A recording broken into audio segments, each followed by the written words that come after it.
historically, the minority communities have been comparatively served better by the Awami League government. Here we have to understand Awami League is the party of the father of the nation, Bangabandhu Sheikh Mujibur Rahman. Bangabandhu was not a political leader for any particular group. He was a political leader for all humanity.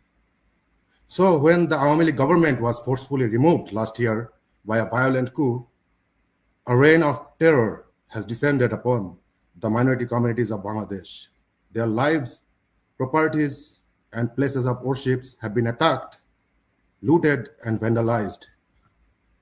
While all these atrocities were taking place, human rights organizations from Amnesty International to the Human Rights Watch have expressed their repeated concerns about these issues. However, the unconstitutional, the illegal Yunus regime could care less about these concerns.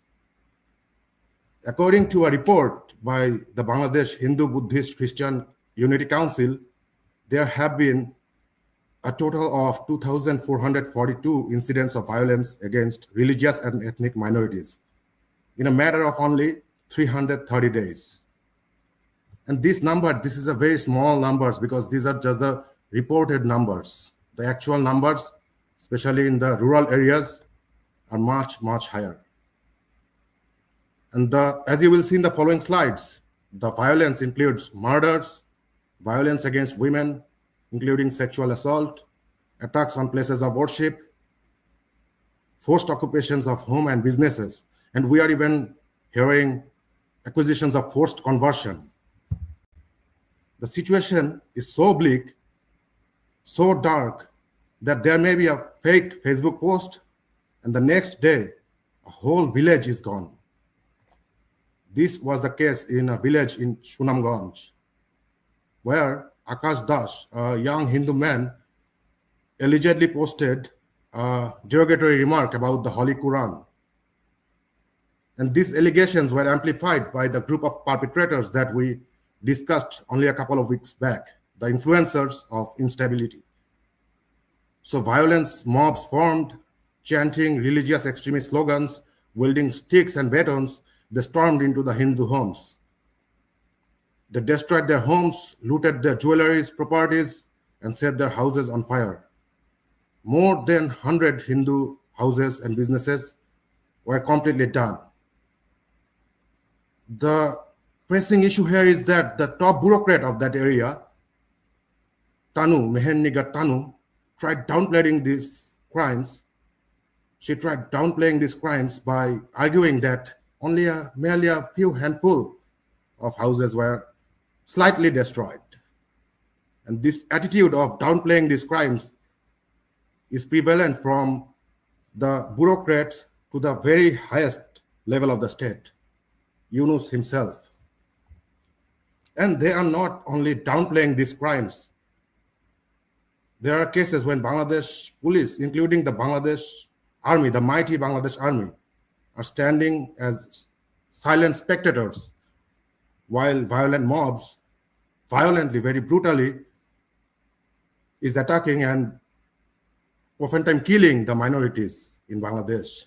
And that was the case for a young Hindu kid named Utsav Mandal, who allegedly posted a derogatory remark about Prophet Muhammad, peace be upon him. And these allegations were again spread by this group of perpetrators, and they wreak havoc on this man. We have seen his bloodied image on social media, and all this happened right in front of the mighty watch of Bangladesh army. And this group of perpetrators were shouting and chanting that no cops would be able to save you, no cop can protect you, as if they knew that Yunus and the illegal interim regime is in cahoot with the extremists. Similarly, in another incident, another young man in Faridpur, Hriday Pal, there was another accusations of blasphemy against him. He also allegedly posted a photo or comment about Prophet Muhammad, peace be upon him. And right after that, violent mob formed again. We have seen Bangladesh military officials carrying him blindfolded, beating him head to toe, while the mobs were chanting, shouting, saying that please beat him on the sole of his feet. This is for the peace of our mind. This is for the peace of our eyes. And the mighty Bangladesh army, the brave Bangladesh army, followed suit, as if it was a direct scene from the Liberation War of 1971, when Pakistani hyenas did the same thing to our Hindu brothers. And while in Bangladesh all these atrocities are taking place, if someone dared to protest, they are facing the brutal crackdown of the Yunus regime. And that has been the case for Chinmay Prabhu, a Hindu monk, who all he did was he demanded justice, he demanded protection, and he was charged with a fake citizen case and arrested. And then he was slapped with multiple fake fabricated murder charges after that. So protection is a far-reaching dream. And it is a far-reaching dream when all these atrocities are being backed by state power. How it is being backed by state power? If we look at the incident of Shikha Rani in Muradnagar, Kumilla, assistant head teacher in Muradnagar, Kumilla, then we will see how the state power is being used here.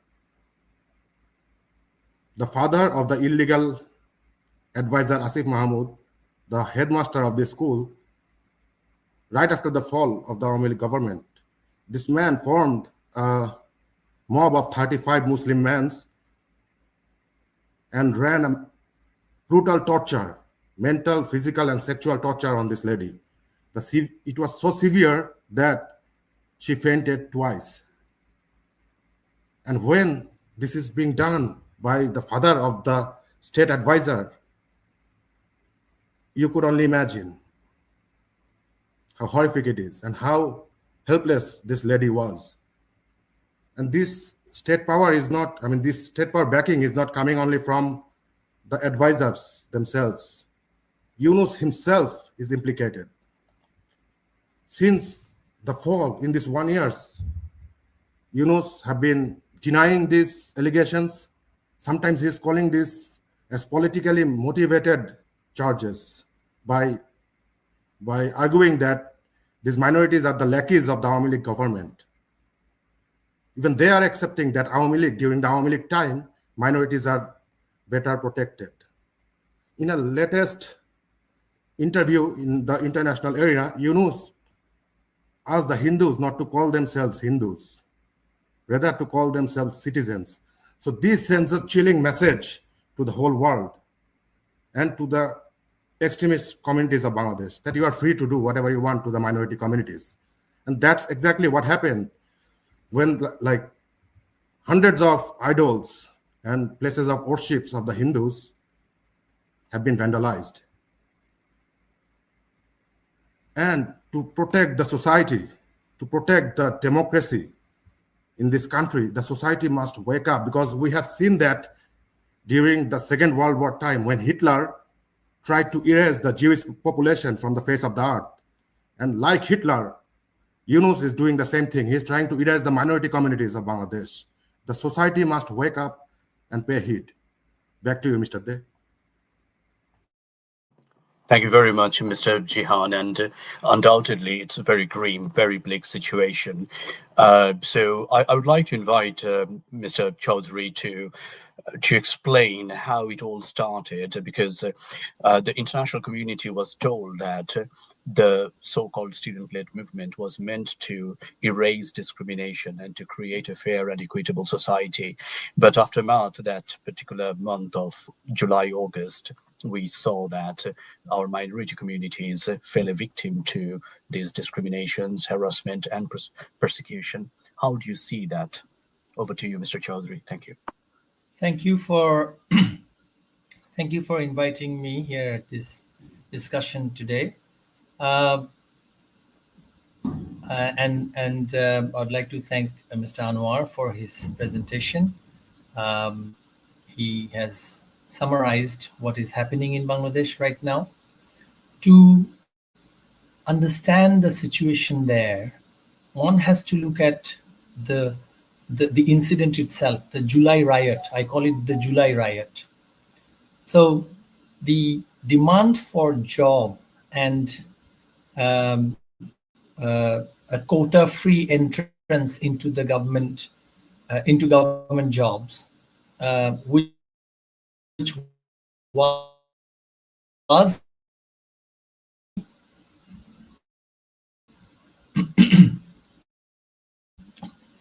began with some populist elements in the movement. But we have seen the manner in which the whole movement eventually be, uh, uh, turned into a mass killing frenzy, starting from destruction of public properties to targeting progressive people, political activists from different political spectrum, Awami League to other political parties, and security officials, police forces. The manner in which they were murdered, they were killed, burned, and after killing them, the manner in which they were hung on bridges, on roadsides, all of these incidents, all this, whatever they were doing, they reminded us of a sinister plan, sinister, not just a sinister plan, but what was happening in 1971, just how the Pakistani military and their collaborators were targeting the civilians of Bangladesh. So, and when the interim government took over, we've seen that they have suddenly brought Mr. Yunus into the scene, and on the 8th of August, he took over as the interim leader. Although the legality of it is totally questionable, it is an unconstitutional arrangement. The constitution does not provide for it, and whether there was any hearing held at the Supreme Court, we are still unsure about it. They have claimed that there was a presidential reference. We do not have any evidence of any hearing taking place, but in the end, Mr. Yunus took over. So you have to actually look at how it all started and the elements which were unleashed, the forces which were unleashed to oust a democratically elected civilian government, which which was, of course, secular, which was development minded, which has kept Bangladesh stable for a long time under the leadership of our Prime Minister Sheikh Hasina. And they wanted to not only just oust her government, but also completely eradicate Awami Leaguers and other political dissidents from the grassroots to the top. And whilst they were doing that, they of course had in their mind a vision of a country which they want to achieve, which is another East Pakistan, if you like, another form of Pakistan. So when Mr. Jihan was showing us this misinformation social media campaign on blasphemous comments on religion, on the Holy Quran, and etc., if you look at the situation in Pakistan, this is how Pakistan eventually got rid of all of their minorities. They brought in blasphemy laws with fictitious claims that Christians and Hindus in Pakistani villages had made a comment on our Prophet or on the Holy Quran. And with these pretexts, they targeted the villages, they got rid of the villagers, they forcefully converted people, they killed, they judicially executed many because they violated the blasphemy law of Pakistan. So the objective is to bring in blasphemy law in Bangladesh. And why do they need it? Because they want to turn Bangladesh into another Pakistan. And Mr. Yunus, the man himself, if you look at his history, he was never part of our liberation war. he was in the United States, and there was a lot of effort by the non-resident Bangladeshis over there, to raise fund, to raise awareness on the genocide that was happening in 1971. He took no part in any of this activism. He kept himself completely out of this, out of our movement in the United States. And the man, I said this to an Indian media outlet recently, where I said, he's the new Jinnah. Why is he the new Jinnah? If you look at the personality of Jinnah, who was an ultra secular liberal Western man who used to have his alcohol and his pork sandwiches, and yet he was communal to the core. For his politics, he believed in communalism to rise up to power. And Mr. Yunus is exactly another version of Jinnah, where, how he lived his own life in the West, and thereafter hobnobbing with the global elite with red wine glasses in his hand, and yet for his objective, for his greed, for him to oust our government, he had unleashed all these fanatical forces and got them all united against us in a jihadist movement. As soon as he took over, the first step that he had taken was to release convicted terrorists, terrorists who were convicted based on information from the West, information from the regional intelligence agencies, who had taken part in Islamic State activities, Al Qaeda activities, and other other terrorist activities. And they were duly convicted, serving time in prison. Overnight, all these people, all these fundamentalists, terrorists, Jongi in Bangla, as you know, they were released from the prisons. And thereafter, what did he do? He released all the rapists, people who were serving time in the jails for conviction for rape and abuse of children. His law advisor, Mr. Asif Nazrul, there is not just rumor but clear evidence where a team of lawyers connected to him bailed the rapists out. And as a result, if you look at the number of rapes over the last 14 months in Bangladesh, it has quadrupled from the time we were in government. So our Honorable Prime Minister Sheikh Hasina passed a specific law to convict, to prosecute, to try the rapists because of public demand. And these people were serving time in prison. And all of them were released overnight. And also lots of other miscreants, terrorists, mafia dons, in fact, those who belong to Awami League. And we, because of their deeds, their criminal offenses, we had arrested them. We put them in jail, and they were serving times in there. And they took money from these people and released them. So Mr. Yunus's objective is to create maximum level of anarchy in the country so that he can continue to justify his illegal hold on power.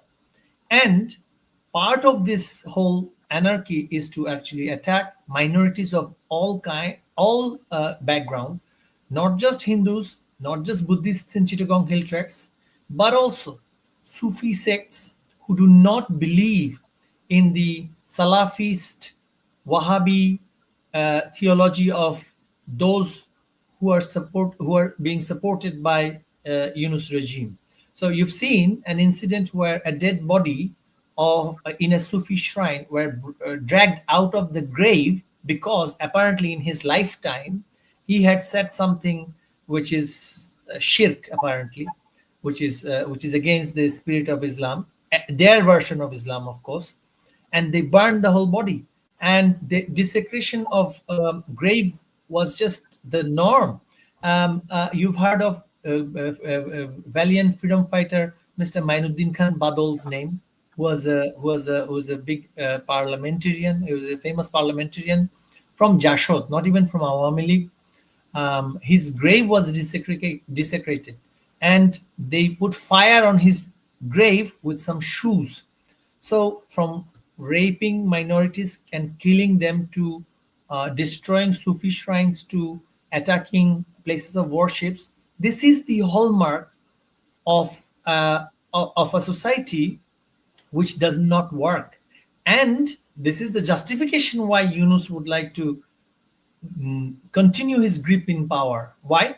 Because he will say that situation is still not conducive for an election, and Awami League is the reason why we are having all this trouble, and therefore we should ban Awami League and arrest the entire rank and file of Awami League. And I was in government. I was an MP. I was in the ministry for 5 months in the education ministry.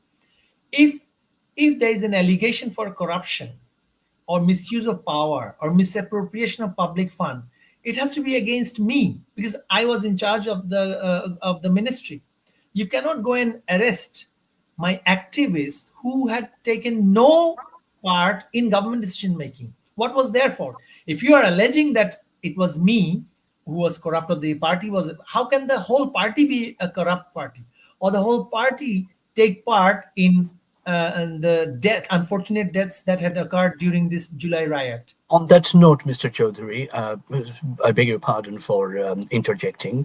So just for the sake of clarity for our viewers, people may say that communal violence is not very new in the subcontinent.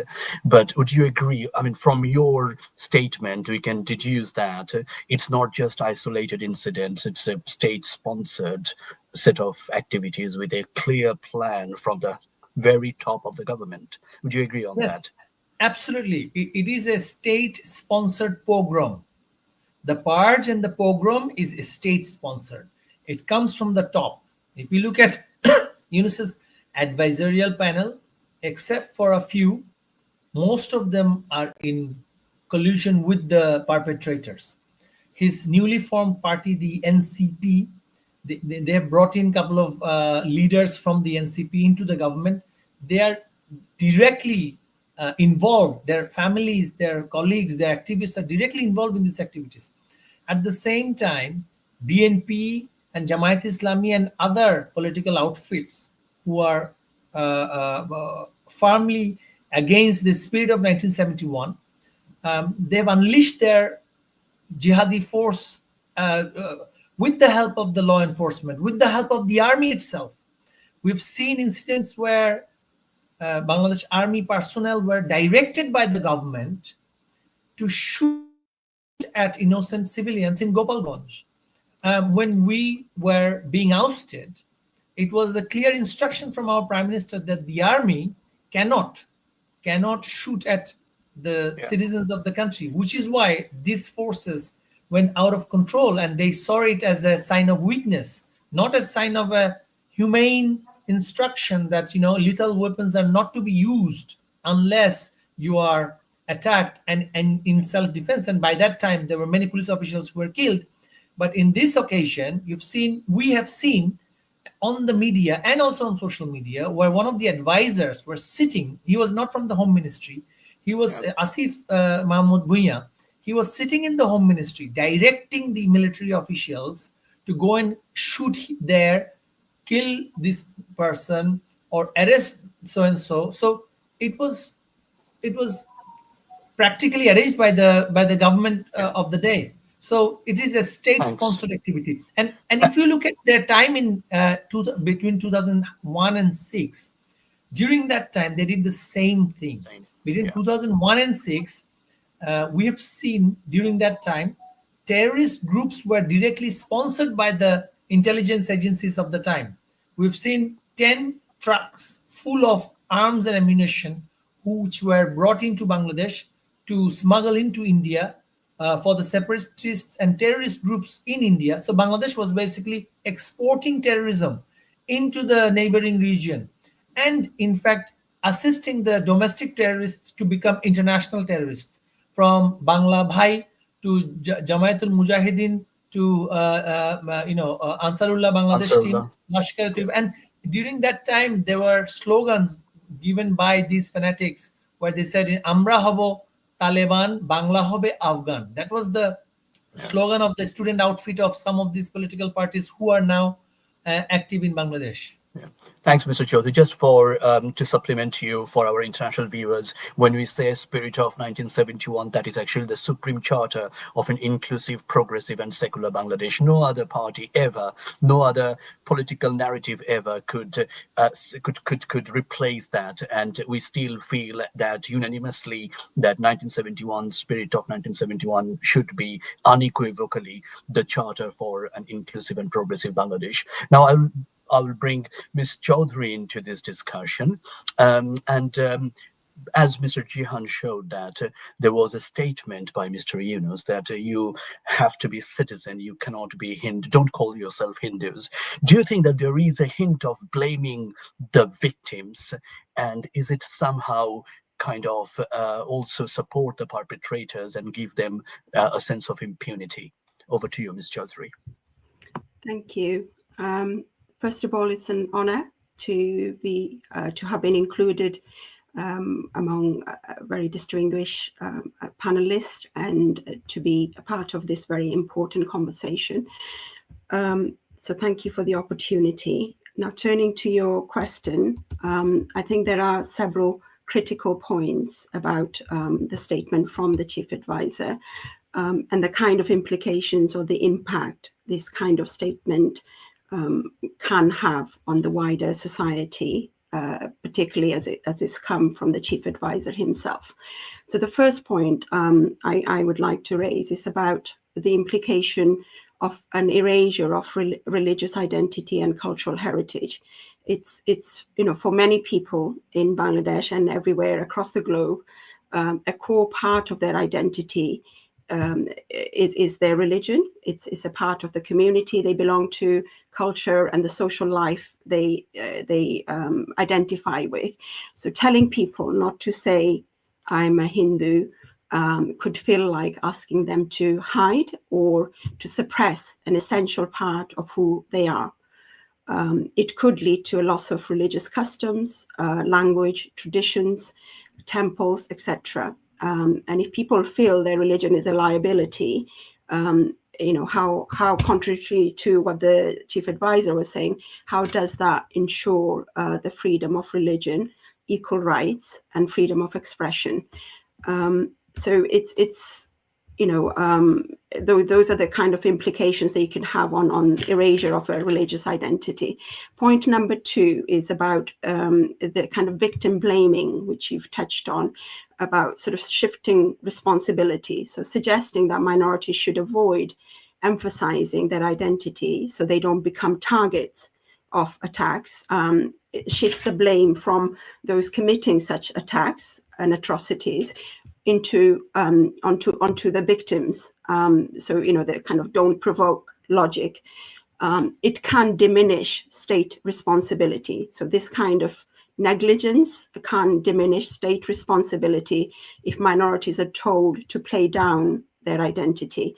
It may reduce the pressure on authorities, law enforcement officers, to take appropriate action in those when those incidents happen. And the perpetrators have this kind of immunity, and the state fails to protect its citizens. It's kind of primary objective, if you like. Point three, I would like to emphasize on is how it kind of normalizes this kind of blaming the underreporting of violations of our fundamental rights. So if incidents are labeled as a normal kind of, it's a neighbor dispute, it's a personal attack or a political attack, rather than what it is, communal violence, there is a risk that serious abuses are masked and they are minimized. So, victims feel discouraged from reporting abuses. They don't feel safe about seeking justice if their grievances are dismissed as merely sort of just part of politics.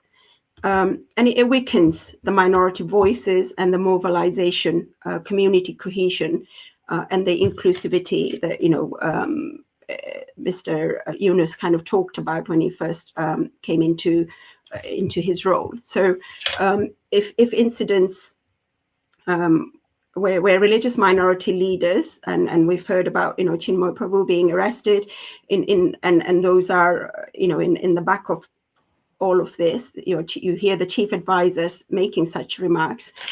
Religious minority leaders may find it harder to organize around religious or communal line. They feel discouraged to identify, identity based on those claims, and this can weaken the kind of collective advocacy. On that note, maybe I can also refer to an anecdote here. I'm sure many of our viewers would know Nadia Ahmed, the famous British baker, who once said that I am at the same time a British, a Muslim, and a Bengali. So, and she said that it is possible to have all three identities at the same time. So a person can be at the same time Hindu and Bangladeshi, or Buddhist and Bangladeshi, or Christian and Bangladeshi. There are no contradictions between these two identities. What do you say? Yeah, absolutely. And telling people, or determining how people should identify themselves is in itself is a kind of treads on the lines of violating their human rights, their right to freedom of expression. And also, you perhaps remember at the very early, I think back in August, September, at some point, Mr. Yunus either told in a public gathering or to a foreign media outlet that many times these attacks happened because Hindus were perceived to be aligned with Awami League. Do you think that this is also quite derogatory? I mean, I personally live in the UK, Ms. Chaudhary, you're also in the UK. If ever a particular community was identified and singled out to be aligned with a particular political party, that person would have lost their public position right away. What do you think about that? And I think instead of protecting, making such comments and remarks, instead of protecting citizens, it kind of throws them into greater risk of being attacked, greater risk of being demonized, being vilified. So the greater insecurity because of the lack of kind of the protection the state fails to provide them, and that it doesn't recognize that those the state's role is to protect those rights. And there's also the kind of international credibility issues, when the chief advisor goes around kind of dismissing the these as an attempt, and there's this kind of denial, if you like, of what's actually going on, or the whitewashing of what's actually going on. It's ignoring or minimizing reports of violence. This can damage Bangladesh's reputation, which I think the country has worked extremely hard to gain around human rights. Yeah. Thanks, Ms. Chaudhary. That's very helpful, very insightful too. Mr. Jihan, maybe you'd like to supplement here that why minorities are perceived to be aligned with Awami League, which means that Awami League as a party has been quite protective and supportive of the minorities in Bangladesh. I would like to reflect very briefly on that and then take us through the other aspect of these atrocities, which involve some different sects within Muslim or Islamic followers or Muslim communities. Yeah, over to you. Thanks. Thank you, Mr. Dey again. Like I said, Awami League is the party of the father of the nation, Bangabandhu Sheikh Mujibur Rahman. And our motto is secularism. We believe in peaceful, equal coexistence of all human, not necessarily Hindu or Christian or Buddhist, or even Muslims. I mean, I suppose when you say we mean we as Bengalis, and Awami League actually represents that Bengali cultural ethos, just to clarify. Right, okay. So Awami League not only protects any specific groups, Awami League is a party for all humanity. In Bangladesh today, not only the Hindus or the Christians or Buddhists are unsafe, even the Muslims are unsafe. Prominent Sufi Maulana Rumi once said, "Love is the bridge between you and everything else." The Sufi and Ahmadiyya sects of the Muslim communities, the Sufi, especially the Sufi culture, is a culture of promoting love and peace. And they have faced brutal crackdown of the extremist religious fanatics that actually brought Yunus to power. All across Bangladesh, hundreds of Sufi shrines from Chittagong to Mymensingh have been destroyed, vandalized, and completely gone. Mob attacked. They became so careless that they attacked the shrine of Hazrat Shahaparan in Sylhet. In Mymensingh, a Milad Mahfil of Hazrat Kalu Shah, I believe, was postponed after violent attack from the mobs. According to the Global Sufi Institute, there have been more than 80 incidents of reported attacks against more than 100 shrines across the country, across whole Bangladesh. And besides the Sufis, the mystic singers, the Bauls, the rural singers who promote peace, nothing but peace and non-violence, they have faced the same kind of crackdown during this 1 year. So as you're seeing, it is not only the religious minorities or the ethnic minorities, even the Muslim majorities. Muslim are the majorities in Bangladesh, right? More than 80% are Muslims. Even they are not safe. Those who are not extremists, those who are not fanatics. Only the fanatics are ruling the country right now. And besides this, the indigenous communities, the communities of the Chittagong Hill Tract, who were safeguarded by our Honorable Prime Minister Sheikh Hasina, they have faced unfortunate fate in this 1 year. Right after the fall in September, we have seen violence. There were murders. There were murders committed by Bangladesh military. Again, the brave Bangladesh military, whose only sign of bravery was the two murder of our two presidents. They brutally attacked these indigenous communities in the Khagrachori area. And it is not only in Khagrachori. When the indigenous community protested for some modification of their textbooks in the capital of Dhaka under broad daylight, they were attacked. In recent days, a 12 or 13 years old young girl was gang raped. So they protested. They want safety. They don't want to be raped. And what the government did, what this illegal interim regime did, they sent the Bangladesh military to crack down on these protesters and issue a forced rape report saying that there was no rape that occurred. And this is the actual scenario of Bangladesh. And for protecting our motherland, for protecting the country, we all should be really concerned and we all should raise our voices. Thanks. Whenever possible. Thanks, Mr. Jihan. And again, that's a very concerning development. We have been witnessing in the last 15 months twice. There were violent activities in and around Chittagong Hill Tracts area. I'll come to Mr. Chaudhry. Your constituency is in Chittagong, and you are a local of that region. And we know that how that particular region thrived in the last 15 years with a lot of tourism and business activities. And there were pretty peaceful, very stable situation across the greater Chittagong, including the Chittagong Hill Tracts region. And right after this so-called July-August thing, we saw that sudden rise of tension between communities, and also twice, sadly, and to our greatest disappointment, Bangladesh Army opened fire to our indigenous community people, and scores of casualties happened. How do you assess this situation, Mr. Chaudhry? See, Chittagong Hill Tracts is, of course, the most ethnically diverse place in the country. There are more than 52 tribes, different hill tribes who live in the region, and of course, Bengali settlers and indigenous Bengali people as well.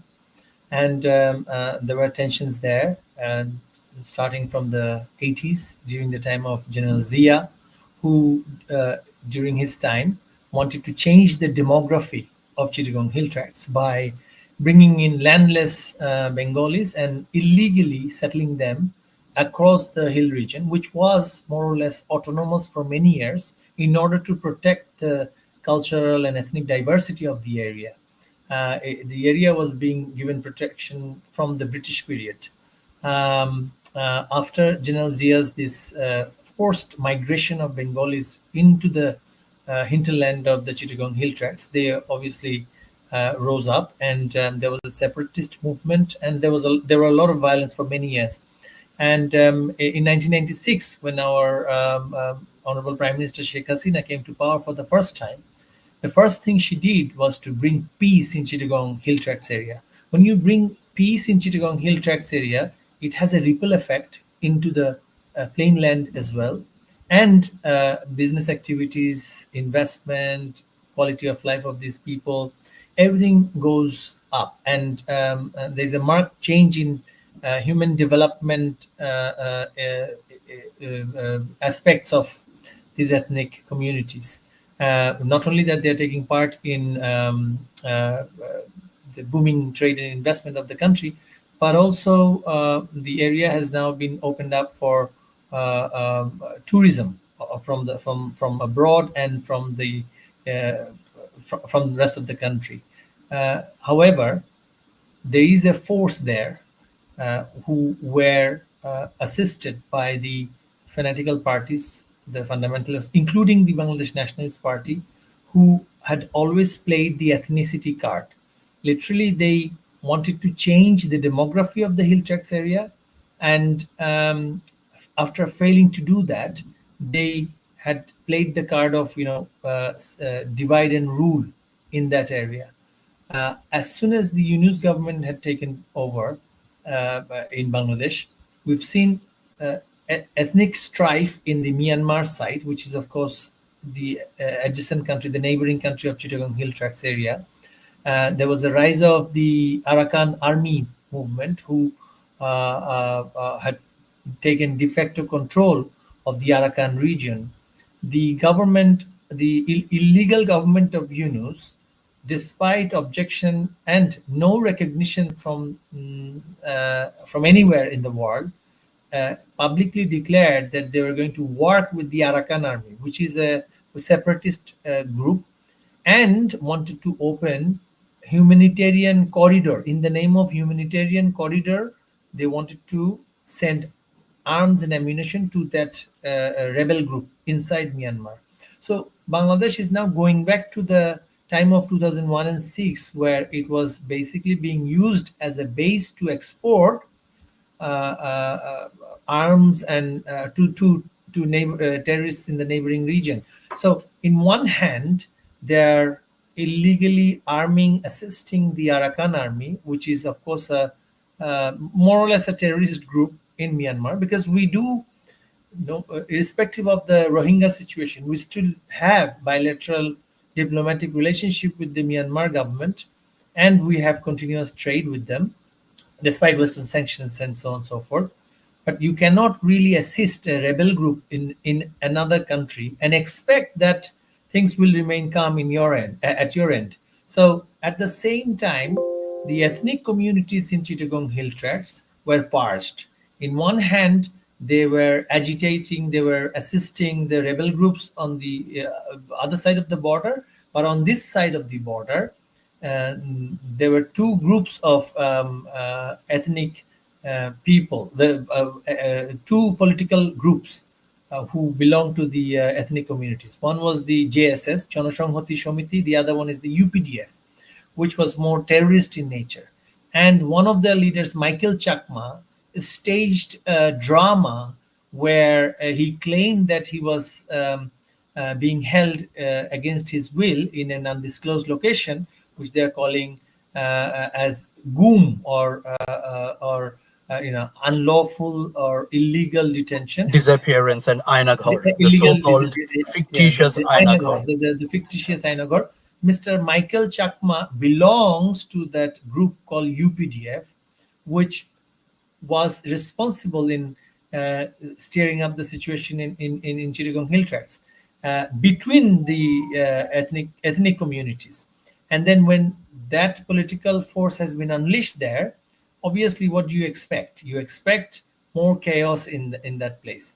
And when you send in the army to resolve disputes between civilians, it shows that you are only interested to parse the ethnic community and make the army a party into these disputes.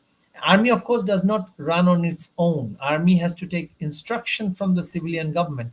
Army is a disciplined force. If they're asked to do something, then only they will do it. They do not do things on their own. They don't have they're not supposed to take decision on their own. So the home advisor, illegal home advisor, I should say, Mr. Jahangir, who you've seen from his behavior how eccentric and how totally politically incorrect way, the way he runs his administration, and always talking without any relevance, without paying any heed to what is proper in a public office.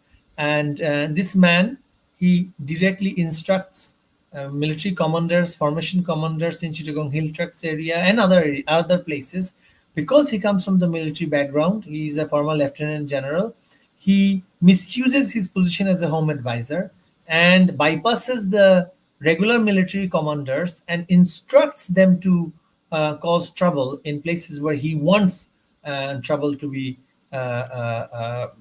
spread, trouble to spread. So Mr. Jahangir himself is directly involved in creating and problem also with he was overseeing the Gopalganj incident. So absolutely, he was personally instructing the formation commanders on the field, even though they had said and clearly indicated to him that these are unarmed civilians, we can't go and shoot at them, but he was insisting on it.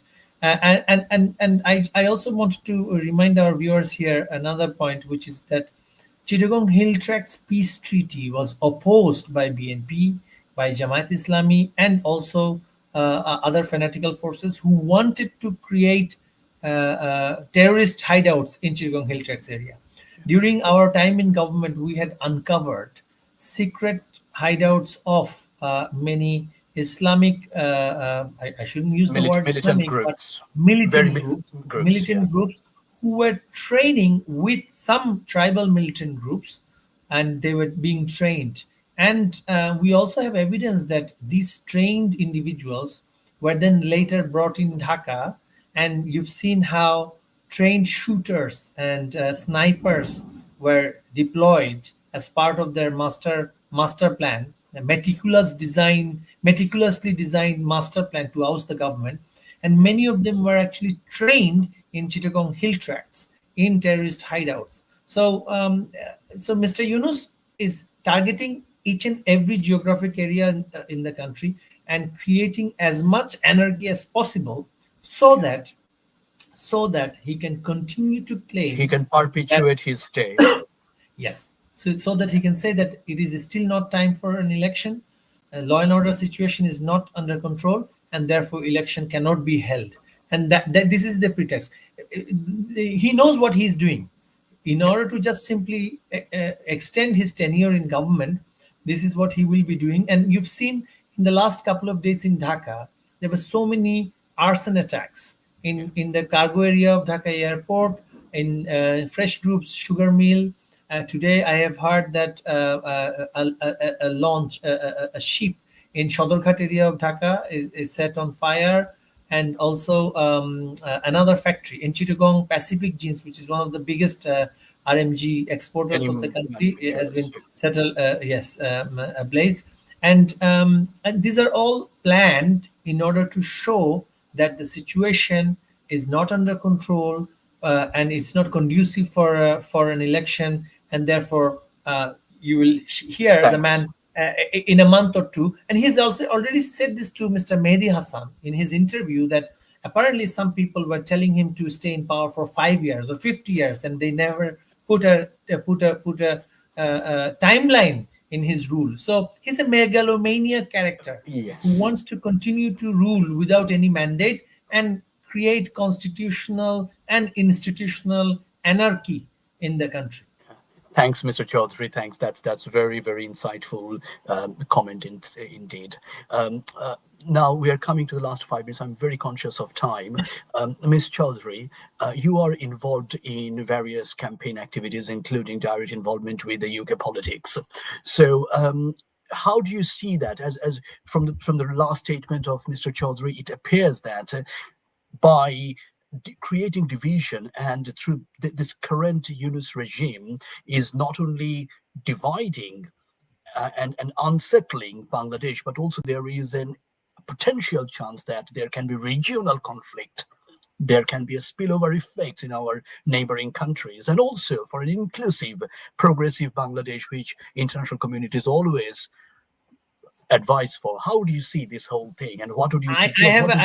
I also have a question to Ms. Chaudhary here, because there's a big diaspora of Bangladeshis in the United Kingdom. How does she how does she think that this chaos and anarchy and rise of the extremists in Bangladesh, how is it going to impact the diaspora there? Because it is a huge diaspora, 1 million almost living in the United Kingdom. And if you have the country, the mother country, if you like, where extremism is preached, another Islamic state like structure is created, how is it going to affect United Kingdom? And I'm sure the United Kingdom will also be affected.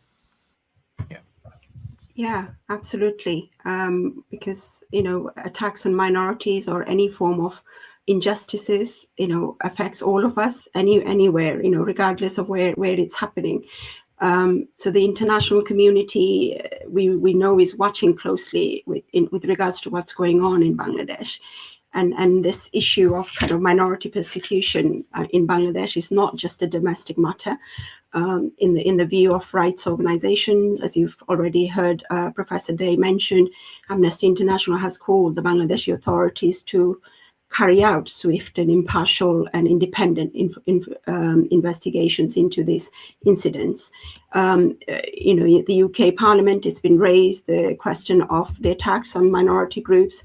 We've also heard it by European diplomats in the European Parliament. Other sort of Christian Solidarity International have also raised this through the United Nations Human Rights Council about the increased violence and persecution of Christians, Hindus, and other religious minorities in Bangladesh. So I think the point to take away, and there are key points here around the, we've seen in history tells us what happens when we have this divisive politics. I think Mr. Jihan touched on the Nazi German, where we saw the scapegoating of religious groups, the scapegoating of previous regime, and then we had the rise of fascism, the rise of the far right. We saw it with Mussolini's Italy. We're seeing in the recent kind of history, if you like, in the United States, in Western Europe. And right now in the UK, we're seeing it with this divisive politics of them and us, and treating immigrants and migrants as second-class citizens, or depriving of their these sort of increase in this discriminatory incidents that can lead to the corrosion of our democracy. The secular values that Bangabandhu Sheikh Mujibur Rahman embedded in our liberation movement and the liberation war and the constitution of Bangladesh is values that guides a lot of and the diaspora community. I think it has a huge impact on how we live in a democracy in the UK. That it has impacts on our social life, our trade and relationships in wherever we are in the world. So I think it's really important that we, whatever platform we have, to raise our voices from wherever we are, and the need for the judicial independence and the protection of rights of minorities in Bangladesh. Thanks, Ms. Chaudhary, and thanks our honorable panelists today. As we draw this episode of the Persecution Report to a close, the testimonials and insights shared today paint a deeply troubling picture of a nation in crisis. What began as a promise of reform and justice under the leadership of Muhammad Yunus has, according to our panel and mounting international evidence, devolved into a regime marked by fear, division, and systematic persecution. The targeted violence against minorities is not merely a series of isolated incidents, as our panelists mentioned. It is a pattern that suggests a deliberate effort to marginalize, silence, and erase the identities of those who do not conform to a singular version of nationalism that Muhammad Yunus and his supporting Jamaat-e-Islami and other far-right extremist, religious extremists are trying to establish currently in Bangladesh. The judiciary's complicity, the media's muzzling, and the international community's growing concern all point to a regime that is not only failing to protect its people, but also endangering them.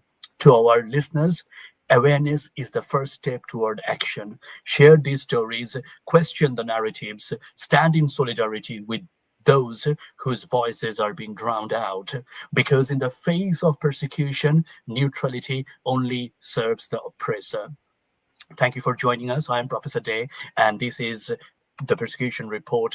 Till we meet next time, stay safe, stay engaged, and never stop asking questions. Thank you very much.